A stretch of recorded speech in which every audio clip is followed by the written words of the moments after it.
Yo, What up? What up? what's happening? It's all good, baby. What up? Happy last day of Black History Month. Yes, sir. Yes, sir.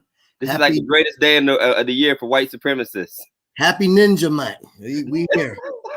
We here, baby. It's almost over. And they would let Trump speak on the last day of Black History Month at that conference or whatever. So, go ahead, Doc. So what's up, man? How are you feeling now that it is finally February 28th? We've gotten through another Black History Month. What do you think, man?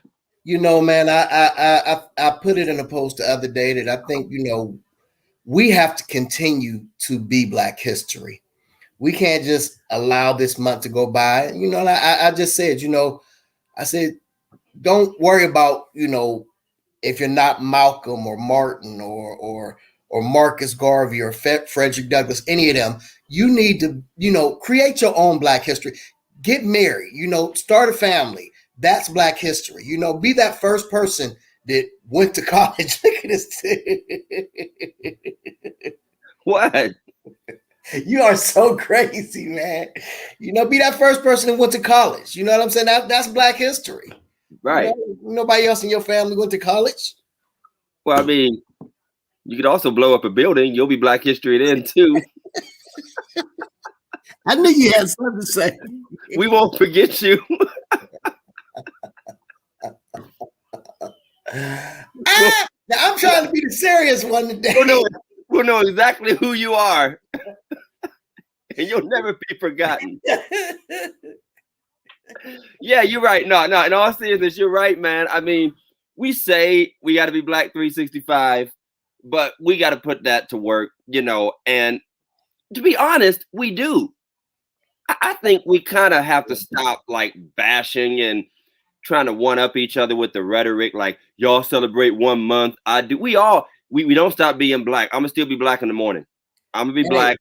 They gonna stop me on my way to work, whether right. Whether it's February or not. Listen, I could be drinking a Shamrock Shake and eating a gyro, walking around at the Italian Fest, and I'm still gonna be Black. So we are. When I walk in that bank and don't nobody want to talk to me, you Black history. You know ain't about to get no. You are Black history. When I try to get that loan, they say no. You have any co-signers? If I did, they would be here with me. I ain't got no co-signer. It ain't worse when you don't need no co. They make you get like 6 of them. I'm like, man, I don't even have 6 friends. What are you talking about? Yeah, man. We do this because it's meaningful. One thing that kind of grinds my gears a little bit is that people are harassing the idea of Black History Month as if it wasn't started by Black people. Right. People are literally talking as if white people gave us Black History Month. To me, it's an insult. It's an insult to our history to create something for ourselves and then turn around and bash it like it's another part of slavery or something. I just don't get it. And the truth of the matter is, there was a necessity for it. If there was not a necessity for it, we wouldn't have it. And still is. Right. There's a necessity because history books have carefully chosen to leave out our legacy and our life. And so we take this 1 month. We take this 1 month, and like you said, we ought to do it all year long. But we take this 1 month so that throughout over the airwaves, throughout the TV stations, and that's once again, TV's about to start pulling their ads. Oh yeah. Radio stations ain't gonna talk about it no more. The car lots ain't having a Black History Month sale no more. It's all over. I mean, it comes to an end. It's over. I saw a post on Facebook that said, my dude broke up with his white girlfriend and she took Black Lives Matter out of her bio. She said, not anymore, Daquan. We are religiously incorrect today. Listen, good evening, everybody. We just chopped it up. Pierre, Pastor Tatum, Alex, Lady Dela Cruz, Sarah, Jameson. It's good to see y'all. Do me a favor, like and share. Jeanette, like and share. Come on in the room, children. Welcome, President Michael Harrison. Ain't he doing a good job over there renovating his entire church by hand? Man, over there playing Bob the Builder. I thought he was just doing the sanctuary. He done the bathrooms. He got the red carpet coming up to the church. I said, what? He carpeted the sidewalk. The place where you park, the parking lot. I said, what? He got turf out there. Pastor Harrison, he out there playing Minecraft with the church. He just building. Said, Lord have mercy. He out there just building random Legoland church. Then I saw them chairs you stole from the Oval Office, President Harrison. I saw them chairs. Man. You got from the Trump clearance sale at the White House when they were selling all this stuff off. I want to see one of them chairs. I saw it and I just started singing, I'm coming home, I'm coming home. Tell the world I'm coming home. If I have to sit in one of them chairs, I'm definitely going to sleep during the service. I'm just telling you that right now because they look awfully comfortable. But big shout out to Union Baptist. Big shout outs to Union. There's also a big shout out to Pastor Todd and Black Boys Read. I watched it the other day. Yes, sir. Yes, sir. Now listen, my if y'all, I need everybody here watching to tune in to Black Boys Read next week. My son is he's reading excerpts from the Tupac bio, Me Against the World. So I already got it laid out. Thug life. I was raised in the city. You gonna lift his shirt up and have a thug life across his chest and a marker? He ready, baby. He ready. Hey, it's rolling strong, man. It's rolling strong. It's going good. We appreciate everybody's donations. Appreciate you, sending the money. We already talked about it last week, but Pastor Jeff has a great effort coming up in April, I believe. Yes. Working with local pastors, working on our team. So I get them young while they're still innocent. Jeff want to fight somebody. Jeff, he want that crew. You gotta punch in the throat. Yes, sir. They signed a disclosure to come in there. Listen, I'm the kindergarten teacher. Jeff is the juvenile justice resident advisor. So shout out to Rope and everything there that you guys are going to be doing. Looking for a great impact, and that segues right into our subject for tonight, which is called "Let's Work." Let's work. Jeff, how many times have you heard people talk about the church should do this, that in the community? How many times have we used the cliche, it's about what goes on outside the four walls of the church? And like Black History Month, the work of Christians in the church has always gone on beyond the walls in one way or another. Most of our organizations, especially in the Black community, have their roots in the church. HBCUs have their roots in the church. The NAACP, the A. Philip Randolph Institute, the Rainbow Coalition, the SCLC, some of the historical core, SNCC, all those old groups, and then even newer ones that are like grassroots organizations local to our community. They're usually staffed and stocked and supported by church folk, to be honest. I mean, that's why every banquet you go to, They end up still having a prayer and a preacher doing benediction.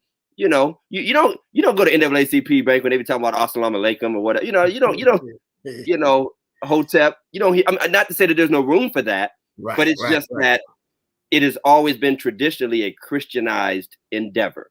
And tonight we're talking the intersection, you know, where there's crosstalk between the church and our nonprofit world, organizations that uplift and empower our community.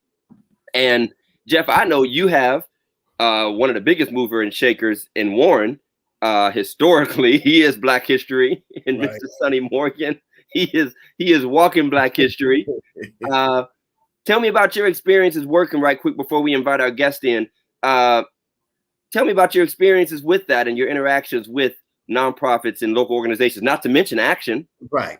Hey, I was going to say, you know, obviously I was the president of Action for 2 terms, you know, and you know, like you said, these organizations, many of these organizations that we watch and that we, you know, they are run by the ministerial staff, the clergy caucus, which you might want to call it, the clergy caucus, where we just, you know, we sort of make things work. We're sort of the inner workings of these organizations. And I think that every organization, you know, and I think that every church, every Black pastor, especially our Baptist pastors, not just the Baptist pastors, but particularly the Baptist pastors, we hold these organizations near and dear to our heart because, you know, oftentimes we do have to get, like we just said, outside the 4 walls and do some work. And, you know, a lot of times our members aren't, you know, they come to church and they going home.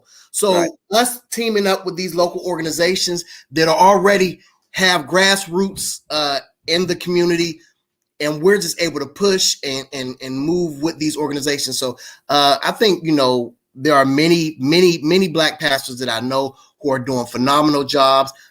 Once again, obviously, Pastor Harrison, Pastor Macklin is in every organization in Youngstown. He makes up organizations that we didn't know existed.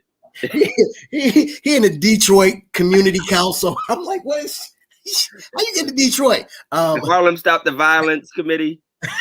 It's all over. You obviously, Pastor Simon is like, you know, that is Black. He Black history for real. Yeah. You know, he no justice, no peace forever. You know, he lives in Wakanda.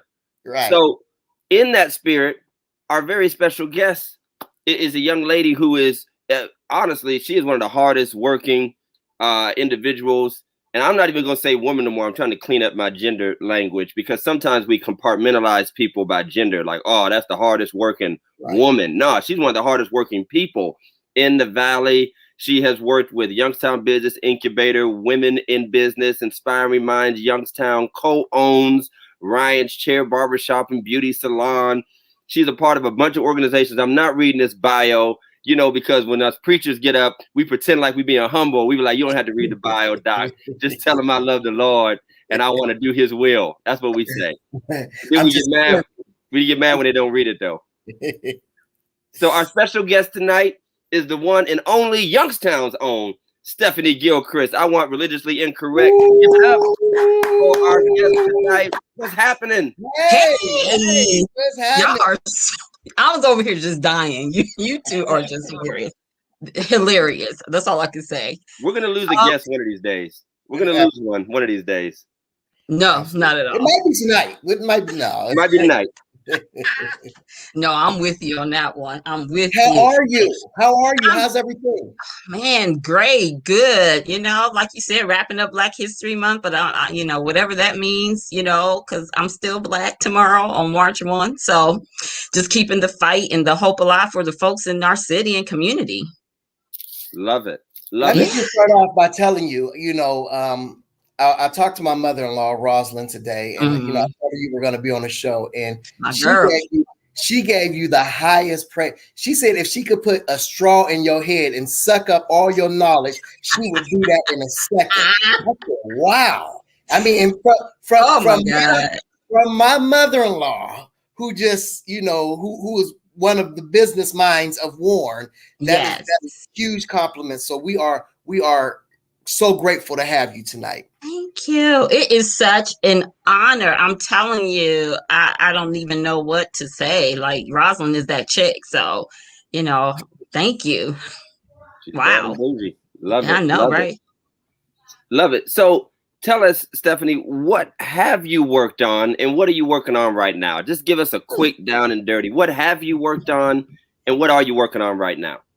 Worked on women in entrepreneurship, helping minorities in our community, to youth in our community with education, and now starting a whole new movement with youth entrepreneurship in our city, trying to get our Black and brown kids involved in entrepreneurship and ownership and knowing who they are and where they come from. Kind of like reviving the Black Wall Street, but in Yeah, our city, if that makes I feel sense. you. That's what we're trying to do. Yeah. Teach Absolutely. ownership and get them That's going a and get the legacy. movement. Yeah, Go ahead. absolutely right. That's what we want to do, is that legacy piece. I think we're missing that. So that is something that we're trying to do, is just build legacy amongst our youth. Yep. Absolutely, sir. When I Yes. was new to Second, I know the history because my family is a West Side Warren. We're homegrown West Side Warren. We own businesses over there. And Mhm. I ended up taking a walk with two teenagers one day and showing them all the places where Black businesses once existed. And they were blown away. Mhm. That there were gas stations and supermarkets and dry cleaners and, barber shops and, all manner of stores and they were all Black owned. And I think that there's a new generation that knows nothing but Walmart and the mall. They don't Yeah. know anything but the large corporations. They don't know what that Mhm. neighborhood business mindset feels like. Absolutely. And I'm from Warren originally, like 3rd Street, Warren. That's My it. dad still live on 7th Street. God bless him. He's still there. So Warren, like you said, I remember being able to walk to the corner stores and to be able to go to the Black owned businesses as a little girl, and to now see our communities just boarded up and looking desolate is really my motivation for trying to change and impact our community as a whole. For Sister sure. Stephanie. Yes. So Stephanie, Miles Monroe once said that the richest place in the world is in the graveyard. Mm-hmm. He said that because there are many people who have died with, witty inventions and gifts and all this stuff. They've died with that. So, and I'm looking at our youth today, and a lot of them feel as, they can't do it. Maybe they don't have the money. Maybe they don't have the finances. Maybe they just feel like because I'm Black, I'll be turned away and ignored. What would you what do you tell these young people who may have inventions in their mind, or who may have I want to start a business, and well, I don't know how to make a blueprint. I don't know how to make the plan. I have it in my mind. I know what I want to do, but how do I do it? How do I what do I start? What's my A to B? So Yeah. For me, those are the kids I love to have around me that are inquisitive and want to know, because I've been blessed to have so many folks in my life that are resources and heavy hitters in our community, from business owners to NFL players or team owners, that I can call and say, hey, I have someone here and I don't know the answer. Can you mentor them? Can you help me with them? Let's get them going. Shockingly, I'm just going to be honest with you. George Floyd, Black Lives Matter in 2020 made being Black hot, and being a Right. Black youth, it made us hot. People, you're talking about white guilt all day long. And doing the youth program I'm doing now, what's tripping me out are the white men in my community that have called my phone and said, listen, I heard what you do. I want to help. How can I help? One was like, what you need? What you need me to do? I'm like, you already donated something. He's like, no, but I need to do more. Like, I'm like, okay, I got a kid you can mentor. That's what you can do. I already got you. So I think that's the thing. Like, now it's just telling our kids, what do you want? Whatever you want, you can have. It is possible. When you have pastors like yourselves here on the line, and then you're doing work in the community. Myself, we have a Black mayor, we have Black people in city council, we have people in position. Now it's time to stop talking and let's go to work, do the work. That's the I bottom love line. it. Let's do the work. Yep. Hey, whoever them white people are, just tell them to call my phone. Whoever these white Listen, you people. got some in warm. What you talking about? I You know know, you but got I'll some take in warm. more. I will take more. My cup runneth over. Yes, I feel you on that one. I No, but feel you you. said something, and this is very true. The response to the Black Lives Matter movement, the numbers, the tens of millions of dollars that companies have been doling out. I said to my business buddy, I said, it's crazy because it made me think, number one, you obviously had this money all the time. Right. You didn't just come up with this money in 2020. You had this in 2019 and 2018 and 2017. And I remember, and you know about this stuff, going through the funding cycles, connecting with corporations. Many of them have worked to avoid the random request, if you will, by picking a focus. So this corporation says, well, we do veterans. Oh, yeah. And if you're not really working with veterans, you know, this one does Ronald McDonald House. So they're kind of sort of edging out those of us who would want to reach out. But now it's become just poor, poor, poor. Do you worry sometimes that there could be waste and misguided, funds just going everywhere, and sometimes maybe announcements being made, but not actually impact? Do you ever worry that a lot of that might happen? All the time. So for instance, how many people would know that PNC obligated $100 billion last year towards Black businesses and Black initiatives and programs? A lot of people didn't know that. Wow. And I'm still waiting to see the fruit of that. PNC has done that as a bank in the national level, but in our local level, they've been great. But I want that $100 billion piece to come to my community more. Huntington just committed to $20 billion to help with Black businesses. So this is what somebody told me before. A girl out of Chicago, she said to me, she said, this is what I need y'all all to do as Black organizations. Where do you bank? Go to that bank and say, I need to see a roster of all the Black businesses you supported in the last so many years. I need a list, and start holding them accountable. Because she said you have CRA dollars, you have CRA things in place, people in place that are supposed to be out in the community with banks and organizations to help us, and they haven't been doing their job. They failed at it, you know. So now we have to hold them accountable and say, listen, this is what we do. Remember, Pastor Simon did that to build the church. He was like, take all my money out, and every saint went and took their money out. That's what we need to do. I love it. I love it. Yeah. You know, I once again, I worked with Action, and one of my favorite members of Action, and still one of my favorite guys, is Ian Beniston. Oh Lord, yes. And Ian would always, we'd had these meetings. We talk about people giving, and Ian said either cash or cancel. Is that simple? Cash or cancel. And it mean if you ain't paying your funds, if you ain't paying your your dues or whatever. And I think that's something, like you said, we need to do with these banks. It's cash or cancel. I'm not going to allow you to keep on using our money for whatever you want to use it for, when there are things in this community that needs to be taken care of. So I'm 100% in agreement with that. Stephanie, being that this is, Black History Month, and we're talking about the impact of Black-led organizations, historically Black organizations, and then there's a new crop of organizations that aren't necessarily, let's say, civil rights focused or justice focused, but they might be economic empowerment focused. They might be community development focused. They might be personal wholeness and wellness focused. Where do you see yourself in this link? Whose shoulders do you stand on when you think of inspiration of women and men who have inspired you in the place that you are now? Wow.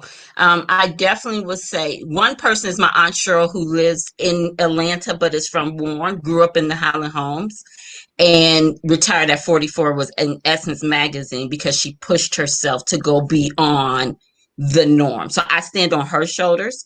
In our community, we have some strong, literally, I wrote a list out one day of women that I just looked to, like a Sarah Brown Clark, our clerk of courts. Sheila Triplett, who is like my mother from MyCap. She runs our MyCap here in Youngstown. That is so about her community and making sure everyone in her community has the necessities necessary to succeed. Molly Seals, who was like big at Mercy Health and HR, and she's now retired. And these are women that I look to and pull on for wisdom, and just watch them and just learn a lot about how to handle myself. Sometimes you got to know how to play the game. So they teach me that wisdom, because I'm behind me as a generation that's like, stop, nope, forget it. If you don't do what I want, I'm just done. But they taught me that wisdom on how to work with others, even when it's difficult and they don't always look like you and don't want to help you. So, yeah, that's awesome. And talk about now, this is religiously incorrect. Pastor Jeff and I would like to say, I think this is the most diplomatic way of saying it. We are very comfortable with community work and interaction with nonprofits. Where do you see the Black church in particular and its interaction? And again, nothing wrong with membership in your local NAACP, nothing wrong with being a part of our traditional, civil rights and justice organizations. But where do you see good things and maybe some lacking things as far as our interaction with local nonprofits and empowerment organizations that are doing good work? And sometimes they're working the same people that we're trying to minister to. I would say that, so growing up in a Black church in my generation, what I don't see today is the involvement of the Black church in the community. Like you said, growing up, I grew up in a church that owned a gas station, that built the Cavalry Towers. We had a school. We had entrepreneurs all over. That has been lost. And I think the Black church has lost that, from what I'm witnessing and experiencing, is we've lost that touch base with our members, where we're pushing economic empowerment. We love to push politics. We love to say, go vote, right? But then after we vote, what are we telling them to do to get wealth, to get out of debt, to make sure that there is a family unit still in the church when it's not there at home? One thing that I also feel, running an organization that's nonprofit that had young people, I got a lot of accolades. I got a lot of pastors saying, I love you, I'm praying for you, good work. But then I said, thank you, but I would love for you to show up and come just spend some time with the young men in my church, in my ministry, I should say. I would love to see that. And that was something that we were lacking, like you said. And then you have the handful who's trying to do it all. And one, you said that Pastor Macklin everywhere. And you have the pastors you named are the ones that are doing it all, but then there's so many churches on every corner. Like right now, our schools are shut down. We were doing hybrid, and I was like, where's the church? Why aren't you opening the doors to the church and say, come on, work with your schools, give me some rent money, let me have the kids, and then you can do ministry and school at the same time, basically. So I think that there's still work to be done. The church has done a lot, but I would love for the church to come back to what we used to be, and that was economic empowerment for the family. Wow. Got it. Yeah. That's what we need. Go ahead, Jeff. Go ahead. Because I'm thinking. Go ahead. Oh, okay, I got you. And I love how you pushed at it. This month, instead of in past years, I would just, highlight old pictures of the church for Black History Month. We would, last year, I think we made some good strides. We would dedicate every week to a different sector. Like, let's remember all the Black educators in our community. Let's remember all, the Black, what was the other one? Medical people who worked in medical fields, doctors and nurses and all of that. And we did Black businesses. This time we actually celebrated existing Black businesses and those who own. And we have about 15 or so in the church, and from a couple who have been in it for 50 years or more to people who literally just did ribbon cuttings a few weeks ago and got started.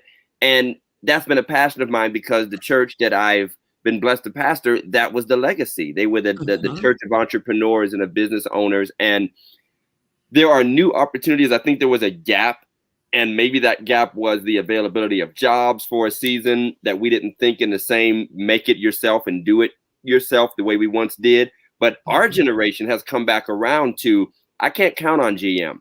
I can't count on steel mills. I can't count on a 30, 40-year job in retirement, from out of high school. So, and we do live in a market where there's a lot of accessibility to entrepreneurship, to getting a job started. One thing I've noticed, though, between the church and entrepreneurs in the Black community is there's often a cliff of not being able to get to that next level. And you get started, you start making your t-shirts, you start braiding hair, you do whatever you do. But after a while, you're kind of like in this cocoon of smallness, and you're not really breaking through and breaking out. And I think even the church, our world has gotten bigger, but our church bubble has gotten smaller in some ways. So we can hear what everybody's preaching around the world, but we're not actually collaborating in the ways that we actually could be using this technology. I'm proud of the social media outreach. So when I know that if I promote these businesses like we have been on Second Baptist, hundreds of people who never heard of them will hear of them. And so I feel like you said, I have a voice politically. I use the bully pulpit for that. I do not separate my politics from my spirituality. But now I realize I have to use that same voice to promote Black businesses and Black empowerment. And I don't know if the next generation of ministers are wired that way. I don't know if they're wired that way, or they feel like they're diving into the health and wealth stuff again. Or, what do you think are some of the reasons like there's a pullback from that? Well, I think the lack of knowledge and accessibility to get the knowledge that you need, right? So like one thing I had an idea for, because I see a lot of people are charged to do like Secretary of State stuff, right? So for me, I was just like, well, I know the folks at the Secretary of State. You know the folks at the Secretary of State office. Yep. Let's just do a class at the church. And if you want to start a business, but you're stuck, bring them to the church. Someone asked me one time, and I love her dearly. She's not from this country, and she's a white lady, European. And she says to me, I don't understand. I want diversity, because this city, this area is just so like racially divided. She's like, how do I do that? I said, you go to them. Black people not coming to you. You get to come to us. And she's like, what? I was like, we don't trust white people. At the end of the day, a lot of us have trust issues because we've been damaged, So we don't have that. So we want you to you have to come to us and ask us. And that's the same thing with the church. We're in a bubble and we're doing things because, that's how we've been doing business. But even the church had to learn how to go from brick and mortar. And as one of my mentors said, to click and order. You had to go from brick and mortar to click and order. And once the church changes that mindset to go to the click and order technology like you're doing, then that is when the parishioners will follow suit. That's when you'll get the young people to start coming in, those business owners. That's when you can start getting I think we forget this sometimes. Church is like a business. So if I need more money to run my church, or I want to build a new church, or I want something in my church, then I got to create a generation that's going to fund what I need, right? Yep. Because the retirement checks, the stuff that we're getting from all of that's not going to work. So we now have to create our own wealth, and that can begin with the power of the pulpit. You talked a few minutes ago about the Honorable Bishop Wagner, the late Honorable Bishop Wagner, and he was definitely ahead of his time. Like you said, with the Calvary Towers, the City of God. Obviously we didn't get it started because of his untimely demise. The gas station, the Sons of Thunder. My God, yes. He has some great stuff going on. The school, like Pastor Todd said, we can't depend on GM. GE is gone, but there are grants readily available, and I think a lot of the churches aren't taking full funds. How do we get churches? I know there's grant writers and people who will work on these things for us to get us income. What do you say about that? Us using grant writers and getting the money into these particular areas that we want to use it in. Absolutely. So remember, growing up, churches had programs. And a lot of times the programs funded what the church needed. And that was through funding through the state or whatever. And that's the same thing now with grants. Yes, we may have youth programs around, but we can't serve all the kids in one church. So then I think that's where we need to say, okay, it's okay. Everybody's just start some type of programming, because you do have local foundations that have a huge pot of money that sits there year after year after year. And if you look at their list to see who they're funding, is not the Black church. Mm. It is not the Black church. Mm. So the Black church needs to understand the resources are there, and what you don't know, get those grant writers. Reach out to folks. I've asked multiple pastors and even helped them to say, listen, did you get PPP for your church? Who you paying at your church? Did you get the money? Because it is forgive alone. Like, hold up, you are a nonprofit and you can get this tip. Right. Did you get an SBA loan? Because like this is a good time to get the loan, to get a low interest loan, get some stuff done at the church. Like, so just having those conversations.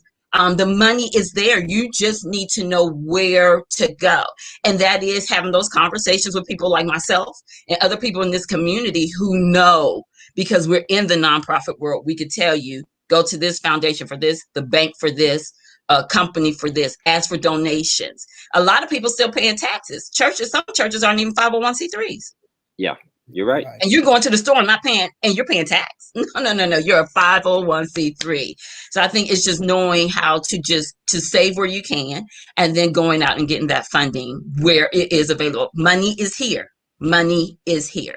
One of our commenters said that some churches, Lady Dela Cruz, one of our favorite viewers, some churches will not use grants because they are really afraid of government control. And I have heard that all my life. They ain't gonna come up in here and tell me I got to take down my crosses. They ain't gonna tell me that I can't preach Jesus. So, I mean, we know that is not actually true. Mm-hmm. There are, unfortunately, so many white and Caucasian ministries that take full advantage and basically dare the government to. Absolutely. And they're far more politically, involved than many of our Black churches are. And we're and how much, I guess, and me and Jeff can both attest to this, there's almost this feeling that we're trying to not appear businesslike, not appear like we're a part of the, when everyone's beating up on the Creflo Dollars of the world and the prosperity gospel. So we want to get back to being organic, spirit only, kingdom minded. And we forgot that the kingdom actually consumes, the market. It actually includes banking. It includes, but we keep segmenting it. And you can pray and spit and slobber all you want and all that. That is still not going to produce in reality and practicality uplift for the average person. Right. And that is the problem I think we do see a lot of, is that folks still want the Black church. No, it's the Black church that they want to keep down. I can't drive. I remember one pastor said, I don't want to drive that car because I'm scared of what my members are going to say. I was like, yeah, I've okay, I know. And I say, and I'm different because I'm like, listen, a pastor is like a doctor to me. If my car is better than my doctor, I'm changing my practice. Like, because how can you preach Jesus and faith to me and you don't live it? Like, because a lot of we have to change that mindset. Pastors are also businessmen because they get a salary from the church. Some of them are good investors. So I can't be mad if you pull up in the car. It's not the church salary. You know how to work your money. Your money's making money when you're asleep. So you can't judge it. And that is the poverty mentality. And that again has to be taught, and that has to be crucified in the church. That poverty mentality that you have to, the Black church can't take grants because of you better take the grants. And all grants are not government grants where they want to control it. It's some grants are, again, foundations, organizations, getting people to partner with you, like a Google, like an Apple, to bring programs into your church, and they'll pay you for it. So I think it's just, again, knowledge is power, and all thy getting, get an understanding. And I think that's what we just need to do in our churches. Yeah. I don't have a question, but I just need to drop this because we talked about it, and I got to tell the church, listen, she talked about, we used to have a program. Listen, y'all better stop tripping on them chicken dinners. Y'all better make them chicken dinners and sell those chicken dinners. That's right. Somebody need that chicken dinner money. That's it. I want some chicken right now. I want some fried chicken. Any churches out there selling fried chicken tonight? Right. Church is chicken. Right. But that's the thing too. The power of the church is the economic. Now listen, you get somebody high in that spirit, get that money, and then the church can open up its own church's chicken, and the church can open up is on businesses. That's the thing. Like the Black church is so powerful and can have so much influence over our community. Like, this is the only place that I've seen a pastor. I sat there and said, you need 100 people to give. And I'm doing the math with you. I'm like, man, this dude about to walk away with $10,000 out of this church. Like, what the world? And does it, right? Yeah. The money is there. Absolutely. The money is there. And people will give when they see you doing the work, right? Yeah. If they see you doing the work, every time you say, I need $100 because we about to buy, here you go. As a matter of fact, who don't have the 100, I'll give. You got members that could catch up other folk. So it's just, the power is there. We just have to actually take advantage of it and just shift that mindset.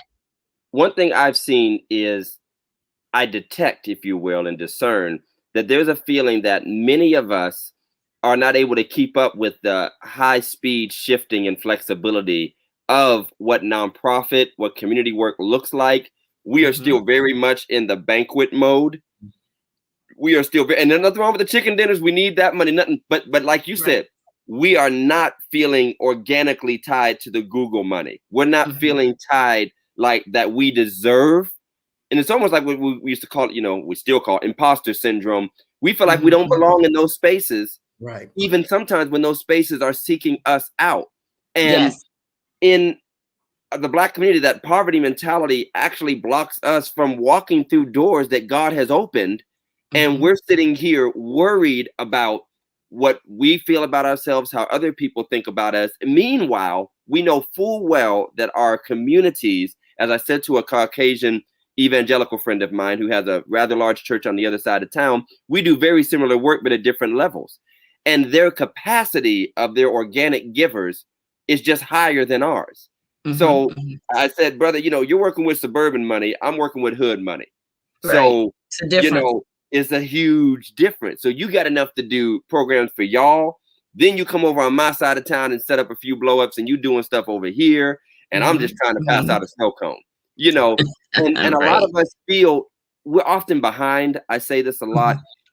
Black churches can be easily 10 to 15 to 20 years behind what's happening in the broader world. I still got Black preachers who are trying to build a computer room with actual desktop, computers like Apple IIs. Like they're trying to bring in. No. But we're just so often behind what is actually going on. Last time I did the building at the Focus building, somebody was like, well, where are the computers going to go? I said, the kids are going to bring their computers. Yeah. If I stacked this place with computers, that would be a waste of space and money and equipment. And somebody still donated me computers and we never used them because nobody was going to. So how does being able to modernize and keep up with the times, not just the church, but good nonprofits and organizations too? How important is it to stay up to date? It's so crucial to our community. So even the work I'm doing now at the YBI, the reason I went back is the YBI has been the #1 incubator in the world twice. Wow. The access they have, the additive manufacturing plant America makes, Obama said, I want to start a hub for additive manufacturing and made it competitive. His first year in office. My CEO wrote a grant and we won that award in Youngstown, Ohio. And if you pull up his State of the Union addresses, his first and second one were mentioned. Youngstown, Ohio. That's when he fell in love with Youngstown. That's when he fell in love with Jay Williams. Because he knew that we had a Black president trying to penetrate our community with technology. Because right now it breaks my heart when I'm in an environment and I hear men talking about, I wish I could have somebody, and it's paying 60, 50 out the gate. And I have no young Black men I can say, or women to say, dang, because we're that far behind. And that's a whole nother story, because that actually begins with our school districts and our that whole education system that suppresses us not to go there. So for us to say how important is technology in the Black community, period, not just the church, it will either save us or it will cause us to continue to die, and we will continue to be the poorest city in the United States of America. Wow. That's the difference. And so for us, we did a hackathon, and I really just wanted Black and brown kids because they asked me for it. Case Western said, we want Black and brown kids because, again, the guilt, we missed out on opportunities, and there's such a gap. We need them. So for me, not only am I teaching my kids entrepreneurship, but I'm also adding a twist to how can I now open a business, but how are we going to add technology to your business? That you're not just local, but you're global. And then in a minute, crypto night and all of that, you'll be able to do all of that. So, wow. Yeah. So it's important. And and we have to do it now, or we are going to miss out on so many opportunities when it comes to wealth. Wow. Do you feel that doing work outside of the church necessarily has to produce a shift in traditions inside the church? Because I think that often when we see the models of those who are really excelling, you know, it's obviously a lot of times, sometimes you still see some traditional churches, but I think we often associate that with modern, very contemporary style, lots of amenities, obviously very flashy and professional ministry presentation. And then that translates into professionalism and impact outside the church. But I've often told our church, Stephanie, we're going to be Second Baptist up in here. We'll change methodologies when people walk in, which, by the way, most people in the Black community are still not like, nah, I just can't take Black. No, they love the Black church as it is. They just don't love the fact that we do so little with what we have. That's my assessment, especially in a place like Warren. It's not like I'm competing with a bunch of Jamal Bryants and Warren and Youngstown, and I don't use that word competing in a negative way, but people are fine. And I think some people feel threatened, like, okay, I'm going to have to overturn everything I preach and teach. We have to stop talking about holiness. We're not going to be, and in some cases, people feel like they'll cease to be Black, that they'll become something other than their tradition. Have you seen successful models of churches that have successfully engaged the culture and broadened their reach beyond the walls, but maintain their identity and who they are? I would say you mentioned them. I mean, I think that one is Jamal Bryant, good, bad, or indifferent. He has learned how to take and shift an old Baptist missionary Baptist church where you had mixed cultures, and he's been able to introduce technology to them, and do different things. Like, for instance, he just did a program with youth as well with Google. And he had the lady from Facebook and Google, Black women, coming into the church to say, hey, this is what we offer. This is what we're doing. And we're backing this program. Like, he goes out and he finds it and he makes it happen for his community. Just like he's getting solar panels so that more people in the neighborhood can just use the solar panels off of the church to get electricity. So there are technologies, and I think for the church, we have to remember that technology is not something crazy and scary. It's not. It's just taking something and making it new. So it's just like Jesus used technology. He was the first person I know to use technology when he turned water into wine. That's technology. That's taking something that exists and shifting it to something else. And so for the church, you have to remember, we call them miracles, but it was technology.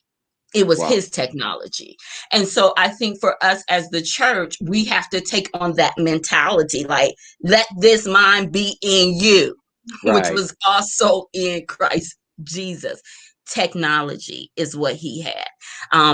Technology is something that Jesus used all the time to change the world. Love it. Love it. Absolutely. I just, from listening exactly what Todd was just saying, it's very difficult, I think, for a lot of, at least the smaller churches, because a lot of these smaller churches aren't built for the technological type stuff that, some of these more modern churches are. And so even with us, we have to do things outside of the church that doesn't change the tradition of the church. And I think a lot of us are losing it because we're trying to turn, Mother Missionary Baptist Church into the word. And it just doesn't Yeah. You got people flagging and hitting you in the front because the front seat in the pulpit is this close to one of they have flag teams. Just leave flags alone. Get It the ain't really enough small room. ones. Get the really small ones. Yeah. Them little United States flags. Yeah. Right. Like get them out your, like the big ones Right. gotta go. The big ones gotta go. Yeah. Yeah. I think we got to, we have to learn to do things outside the church and to work with people like you and other organizations. And we have to find a different way or a more efficient way to do things. Yes. Yeah, that's the key. What's efficient, and when you come up with those technologies or those techniques to make that happen in your church, because right now we all are on the same playing field. Everybody, COVID-19 shut everybody down. Right. So now you have the same platform as a Bishop T.D. Jakes and the Joel Osteen. Praise God. So you can have as many members as you want to have based on the technology that you have. And so for us, it's even sometimes when I get entrepreneurs to come to me and I always say, can you just start for me first before you get fearful of everything else? Like, just get started.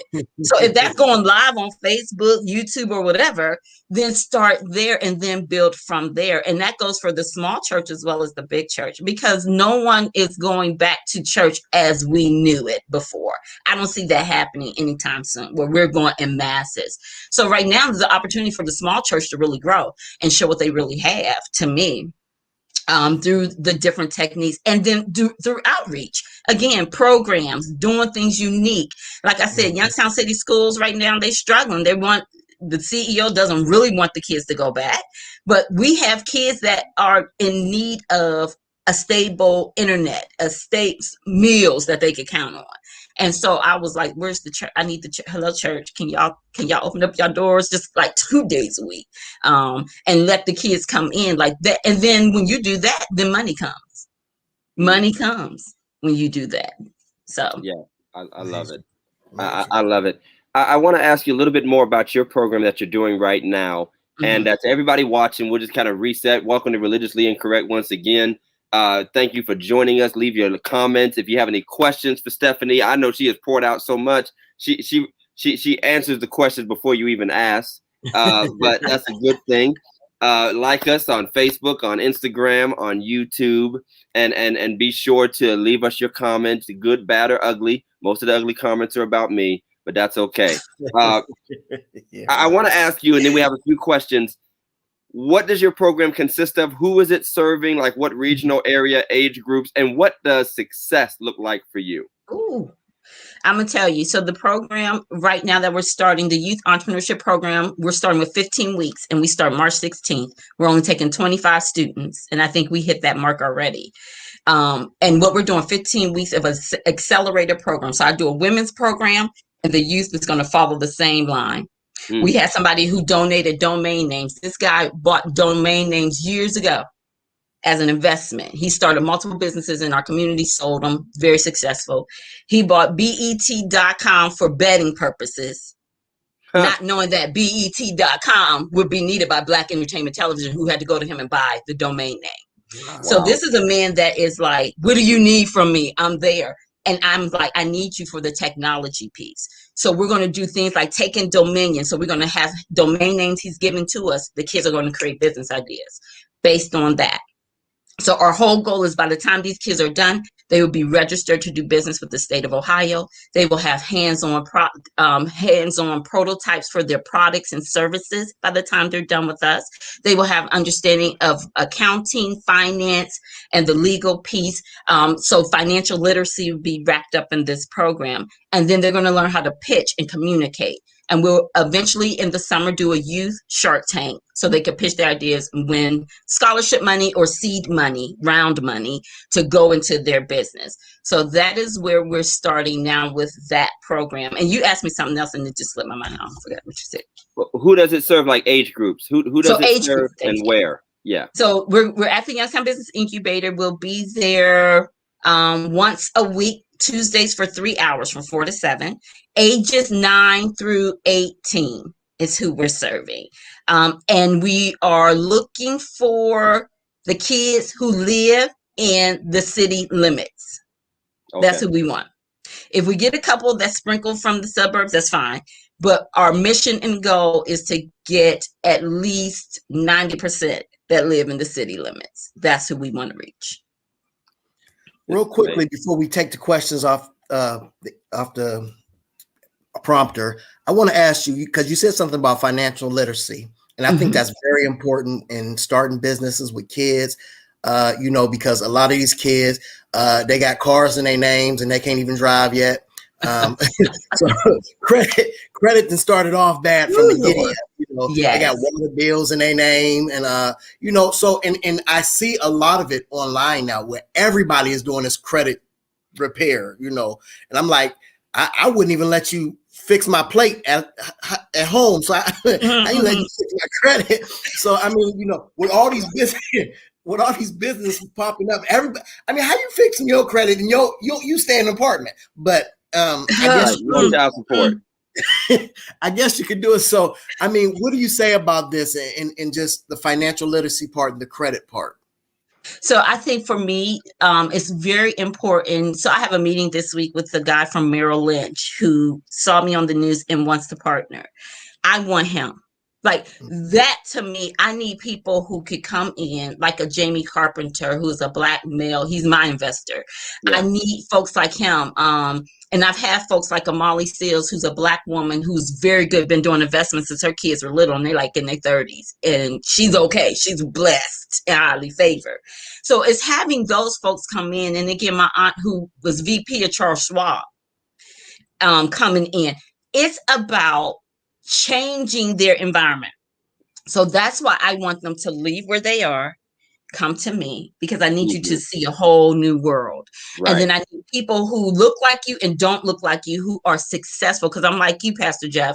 I see people and I'm like, you gonna teach me how to do what? And it doesn't add up. So I think it's important that we show our youth things that people who add up to what we want them to have. And that is a successful portfolio and have good credit. So I think it's very important that they understand that when you make $500 off of a product, you don't go buy Jordans. No. You reinvest that money because you got to buy more product to make for sales so you can continue to make money. So I think that is all a part of the program, them understanding that key component too. I'm gonna need your aunt to call me because I got a whole lot of money in Charles Schwab. I need to, what I'm saying? I need her to, hook the brother up. I got a interest rate. Charles Schwab, oh me. Just knock that interest rate up a bit. Alan has a question from the audience. What collaborative things do you recommend the Valley do to create innovation and new forms of ministry? So to create innovation and new forms of ministry. What do you recommend? So I definitely recommend a lot of the ministries partnering because we have a lot of churches that have similar missions, but they need to come together for one cause. And I think one thing that we can definitely do to create innovation and new forms of ministry is understand that ministry is no longer inside of your church walls. And so when you do ministry, it is about empowering the people that are in your pews so they could go out into the marketplace and do ministry for you. So it's no different than what Jesus did with the disciples in dispersing, right? He only had 12, and some of us, so we don't need a large church to make it happen. I think so. That's one thing that I think we can definitely do better in our valley. And then also in our valley begins with leadership. So not only leadership in the church, but leadership in our political field. In our churches, we need to push more of our youth and our members to become politically active and serve as city council. And that's what we learned in this valley that white people do all the time. They have meetings and they say, so you're going to serve here, you're going to do this, you're going to do that. That way they get stuff done. And so we need to do the same in the Valley as a Black community, as a minority community. We need to be able to put people in position. I love it.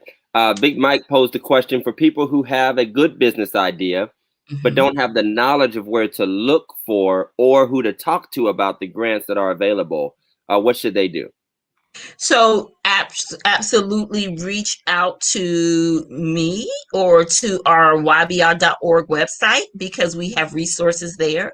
You also have SBDC. You also have SCORE that are on college campuses that can get you that information too.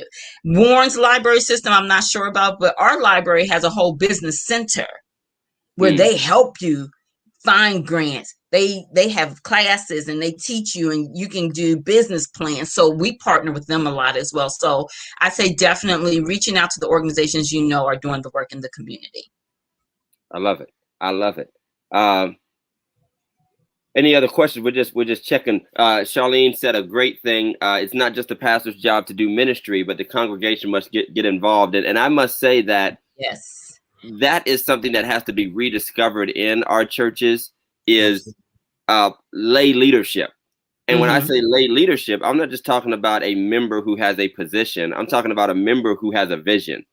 The pastor might have a vision for the church, but that member might have a vision for a particular segment of the community or work, and then find out how they can meld and work together. And I do think that we've lived, in the era of the personality in the pulpit being the main driver of ministries, which has actually in some ways undercut the traditional Black church, which used to sort of demand congregational involvement. And so thankfully, on one side, you have some good doctrine, so you ain't got, one board kind of running a man or a woman, in or out of the church. And that's good that you have more balance. But at the same time, there's been a pullback of responsibility and accountability that this might be the pastor's, job to shepherd, but it's all of our job to grow and develop, not just the church, but the community we live in, the youth we're raising. And I feel that has to be something that has to be recaptured. Unfortunately, we've run enough people away that we have to sort of throw the fishing line back out to that new generation and talk about how we can meld personal and community empowerment with spiritual regeneration and put those two things together. Because there are some great movers and shakers doing some things that just ain't connected to our churches. Right. And very well could be. And I think that we, from the pulpit, have to have an open mind, open heart to listen, because a lot of times those that are the movers and shakers are leaving the inner city and going out to these suburban churches, and they're giving their ideas to them, and they're listening and running with them. Well, they've been told no. They've been told no so many times. Yes. I worried in Warren, and unfortunately, there is a huge, difference between Warren and Youngstown, even though it's only a 15-minute, 15-minute drive.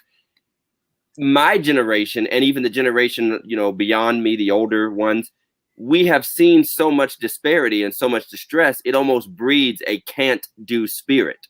We're just so busy trying to survive and mourn what we've lost that we're not able to look into what can be rediscovered. And I keep preaching, I've been at it for 5-6 years now. And steel mills ain't coming back. Stop praying. GM is gone. Forget about it. We have to start. And literally this month, I'll be talking about new seasons, new visions, new dreams.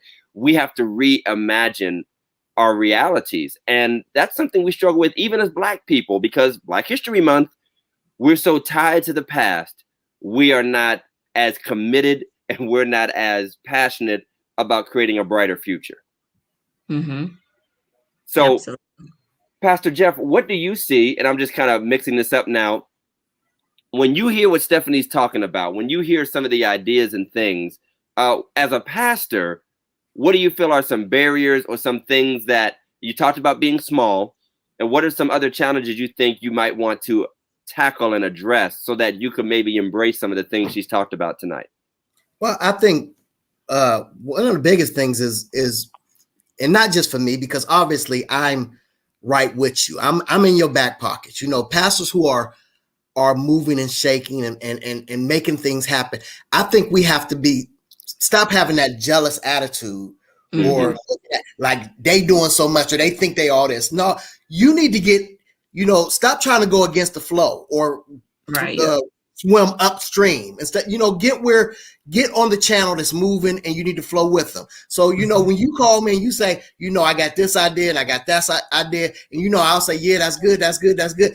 What can I do? How can I get in there? Right. Where can I fit in? Where can I fit in? I don't need to be the leader. Just, you and I worked on a project not too long ago with the Big Give. I need to be the leader. I need to be on TV. I gave my money. You called me. We went out. We gave away groceries. It was beautiful. You know what I'm saying? I think we need to partner with people, whether it be pastors, whether it be the politicians.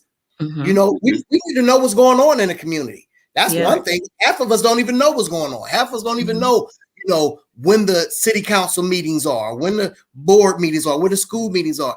We have to be more involved. We have to be more, communicate more, and just in everything we do can't be a secret. Right. Right. Let's stop having these secret backroom meetings. I'm working on something. No. Because in the end, somebody ends up taking our idea, and and then you say, "Well, I had that was actually us." No, it wasn't. Right. If it was, we don't know that it was you. Right.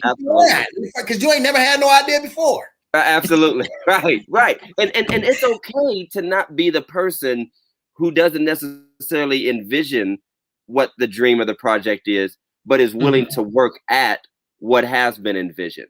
And Steph is right. The reason I get phone calls now is because, it does pay off to stick your neck out there and say, I'm doing this. When the news calls, I don't say no. Because I'm not, at this point, I'm not really concerned about that 1 or 2 or 50 people who are sick of seeing my name and seeing my face. I'm really concerned about the people who don't know my name and don't know my face yet and didn't catch me in the last story. They didn't catch me when I was doing youth choir, but they're going to catch me over here walking around the neighborhood. They're going to catch me with Black Boys Read. And that call comes, and what can we do to help you? How can we partner? And sometimes it might not be a good fit, but that's another thing in my back pocket of, okay, I know who I can lean on or return to. And trust me, I want to see a WBI. I mean, I know we have an incubator in Warren, but as far as the youth initiatives, we have to be willing to, quite frankly, bilk off of ideas we see working in other places and see how we can form and mold them for our own communities. And that's something that I always say is that I had a conversation with an organization last week. The chairman of their board called me and was like, I need you to talk to them and how can we partner? And I said to them, listen, this idea is great, but if you want it in Warren, talk to me, because I don't believe in just be like, no, it's just mine. No, there's so much work to be done that none of us can afford to be selfish with the vision or the mission God has given us. We have to share it. And even if it's within the church, without the church, whatever we need to do to make it happen. So I agree with you on that one, Pastor Todd. I love it. We're going to bring in Big Mike in a minute as we begin to shut down. We're actually just taking an intermission to start our second hour. No, I'm joking. But any final thoughts you just want to leave? You've been excellent. I mean, the knowledge, the wealth. You're already well respected. I think we introduced you to even more people who are gonna be calling you and looking you up, hopefully, and hopefully engaging their young people. Any final thoughts or words you want to share before we bring in Big Mike and he tears up the whole joint? Sure. I just want to whoever's watching and encourage you that if you do have a business owner or you are a local nonprofit organization and you're just confused on where to go, there's so much available, so many resources. Please don't hesitate to find me on social media. Reach out to me. I am happy to share what I do know, because it's going to take a whole village to make our city, our community, our valley great. Trump said, make America great again. I keep saying, make our valley great again. And we can do that with our whole community just coming together. So what you don't know, there's somebody out there who knows it, and I am one, and I'm happy to help. I love it. Before you bring in Big Mike, Stephanie, is there a book? Are you working on a book? Is there a book? There's a book in you. I am working on something. So yes, sir. All You got right. the big announcement out. Okay. Oh shoot. He pushing me, man. He's pushing you, right? Me. Go ahead Oh, and man. flow I prophetically, felt it Pastor all up Jeff. in here. I felt it up in Right, here. you just felt it in the atmosphere. It was In in the the room. atmosphere. Yeah. There's a book in the room somewhere. Big Mike, what's up, man? What up? What's happening? Oh man, Stephanie, such a pleasure having you on. I learned so much. Thank you. Thanks for having me. Yeah. Big mover and shaker in Y-Town, I see. So I will be in touch. Okay. You get my info. He about to start a podcast incubator. Don't do it, Stephanie. He's about to have all your kids doing podcasts. That's good. I hear you. Multiple streams. Right. But I really, enjoyed the part about the technology. Because it seems like, like Pastor Todd was saying, the steel mills, they're not coming back. GM, they're not going to come back to the full capacity. I mean, those 9 to 5 jobs, those 30 years and out, that's going out the window. I went to a job site about a month ago. They were building this warehouse for frozen foods. And the guy who was working on it said that it was 4 floors. I can't remember how wide, it was, but it was 4 floors, huge. And he said that the whole thing is going to be totally automated, not a human in sight. Wow. And that right there really, triggered it. Like, okay, yeah, these kids really need to start learning technology, computers, coding, and things like that, because that regular 9 to 5 job is gone. It's gone. Yeah, it is. But that's all I got. I just wanted to chime in real quick. You got any rapid fire for us? Any ask a black pastor? Any ask a pastor questions? Okay. Well, since it's the end of Black History Month, we was kind of joking about it earlier. What is your least favorite black movie or your worst black movie?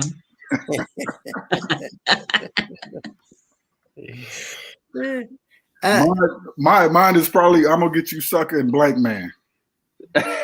Horrible.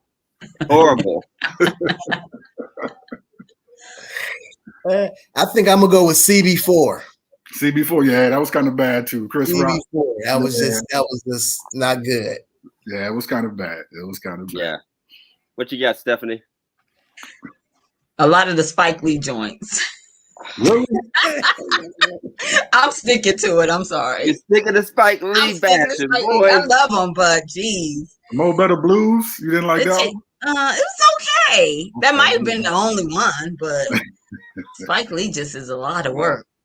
Well, that one was pretty good though. I'm gonna lay down the hatchet, and my wife gonna come down here and be upset. But all Tyler Perry movies. They're predictable. They are predictable. Same story. The worst wigs and makeup in the world. It's always a dark-skinned villain and a light-skinned savior. There's always terrible church scenes that should be so much better because he has all the gospel superstars. He has all the gospel superstars. The church scene, there has never been a good. Has there been a good church scene in any movie? We have to do a whole show about bad church scenes.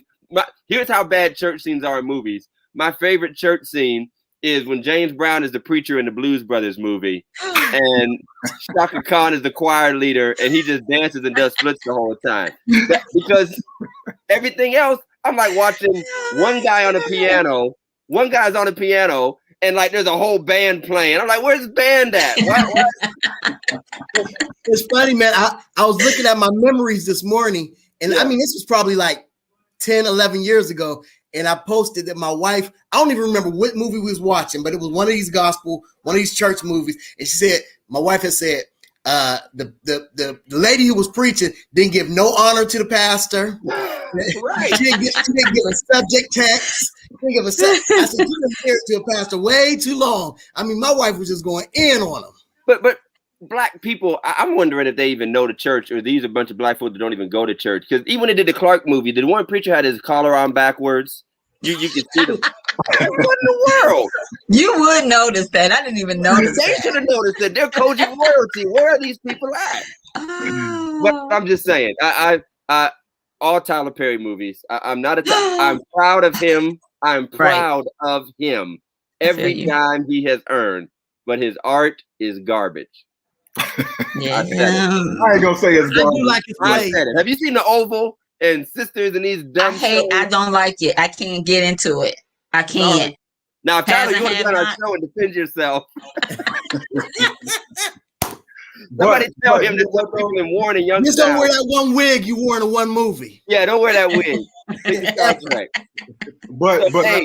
I have noticed a shift in Hollywood as far as your mainstream movies and your mainstream TV shows. There are a lot more Black people Oh, I love being it. featured, you know, on your sitcoms, on your murder shows, on your mystery show, just, you know, your everyday network TV, and also on, you know, like your HBOs, your premium channels. There's a lot of good shows with a lot of good representation of us. This is how we know Mike and Jeff are getting old. We got Ice-T solving crimes instead of committing crimes. He Hey, used to commit the crimes. hey, Pastor Tatum said Baps. That was the Right. worst. Yeah, that was Babs bad. bad. That was I bad. liked Babs. Look You how like he did it. Babs? You like Baps, but don't like Spike Lee. Babs was like the origins of ratchetness.